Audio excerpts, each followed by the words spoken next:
İkimizin nağlı bir gün bitmesin diye mən Fərhad olub ürəyimdəki dağı yarmışam. O mənim əsərimdir, bəst olur mahnılarıma.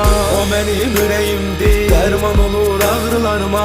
O mənim möcüzəmdir, o mənim alın yazım. O mənim mələyimdir, məlhəm olur yaralarıma.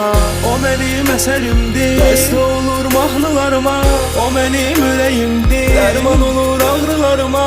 O mənim möcüzəmdir, o mənim alın yazım. O mənim mələyimdir, məlhəm olur yaralarıma. O mənim əsərimdir, bəst olur mahnılarıma. O mənim ürəyimdir, dərman olur ağrılarıma. O mənim möcüzəmdir, o mənim alın yazım. O mənim mələyimdir, məlhəm olur yaralarıma.